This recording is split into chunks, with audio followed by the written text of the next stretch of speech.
Hey, my name is Ange and welcome back to my vlog.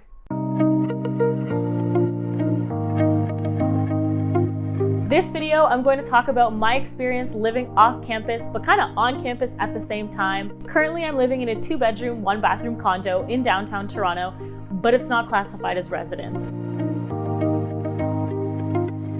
The reason why I chose to live off campus instead of on residence was particularly because I just wanted more independence. I know that sometimes in residence, the fees include having a meal plan, and I knew how to cook and I didn't need to pay that extra money, so I just chose to live off campus instead. Last year, I lived in a 5-bedroom, 5-bathroom house.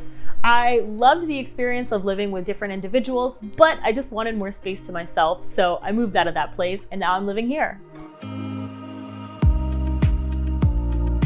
Honestly, finding a place to live can be super stressful, but what I found really helped support me during this time was honestly the TMU's website on housing and residence life. There's a tab on the website and it provides so much information about how to find off-campus or residence housing. It talks about the experience of having landlords, the kind of the roles and responsibilities that you have as a tenant. It just offers so much information, even supporting where to find a roommate. There is a specific web page where you can locate a roommate, and I would highly recommend visiting that page because it brings a lot of comfort when you are coming externally and you don't know how to live off campus by yourself. Something that was really important that the website offered me was teaching me how to not get scammed, because when you're looking for places in Toronto, sometimes it's not easy, especially if you're looking at Facebook Marketplace or Kijiji.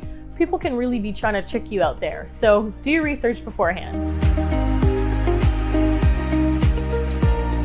So what has my experience been like living on my own for 2 years? It has been amazing. It is something that I would highly suggest anybody to do because you really get to learn how to adult on your own. I am learning to do things that my parents have been teaching me to do my whole life. Things like turning off the lights, turning off the water, because those bills I have to pay, which are called utility bills. If you're living in a condo, you might be required to pay those additional fees unless it's included. I've also really learned how to properly budget because when you have to pay rent every month, I can't be doing all this nonsense with my money. I have to put my money towards my rent. If you are planning on moving to Toronto and living off campus, it can be a little pricey. Me personally, I had to work 2 jobs, but it depends on your financial circumstances and where you're choosing to live, because I'm choosing to live in a condo, so it's just a little bit more expensive versus, you know, either residence or living with family or whatever your situation may be.